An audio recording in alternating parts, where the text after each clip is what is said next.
2026 මාර්තු 4 තුන්වන ලෝක යුද්ධය ලංකාවේ දොරකඩටම. ශ්‍රී ලංකා මුහුදු සීමාවේදී ඉරාන යුද නෞකාවකට ඇමරිකානු සබ්මැරින් ප්‍රහාරයක් එල්ලවීමත් සමග මේ වන විට ඇති වී තිබෙන තත්ත්වය. අද දිනය ශ්‍රී ලංකා ඉතිහාසයේ සහ ලෝක දේශපාලනයේ තීරණාත්මක හැරවුම් ලක්ෂයක් සටහිටුවහන් කර තිබේ. මැද පෙරදිග ඇවිලෙන යුද ගින්න ඉන්දියන් සාගරය දක්වා ව්‍යාප්ත කරමින් ශ්‍රී ලංකා මුහුදු සීමාව ආසන්නයේදී ඉරාන නාවික හමුදාවට අයත් ප්‍රබල යුද නෞකාවක් ඇමරිකානු ප්‍රහාරයකින් මුහුදුබත් වී තිබේ. ප්‍රහාරයේ පසුබිම ගත්තොත් ජාත්‍යන්තර වාර්තා සහ ඇමරිකානු ආරක්ෂක අංශ තහවුරු කරන පරිදි ප්‍රහාරයට ලක් වූයේ ඉරාන නාවික හමුදාවට අයත් ඉරිස් දෙන නැමැති යුද නෞකාවයි. ටෝපිඩෝ ප්‍රහාරය ඇමරිකානු සබ්මැරිනයක් මගින් එල්ල කරන ලද ප්‍රබල ටෝපිඩෝ ප්‍රහාරයකින් නෞකාව විනාශ වී ඇති අතර ප්‍රහාරය එල්ල වූ බවට ශ්‍රී ලංකා නාවික හමුදාවට ප්‍රථමයෙන්ම දැනුම් දී ඇත්තේද ඇමරිකානු ඉන්දු පැසිෆික් විධානය විසිනි.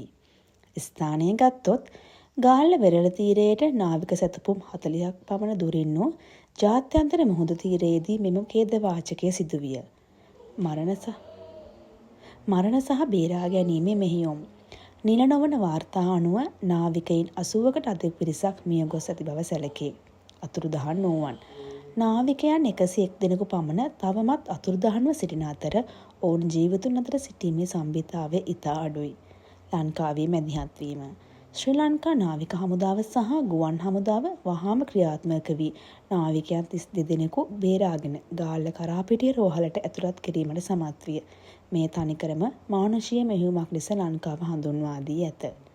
මේ සිදුවීමත් සමග ශ්‍රී ලංකාව නොසිතූ අර්බුදයකට මැදි වී තිබේ. රාජතාන්ත්‍රික ගැටලුව.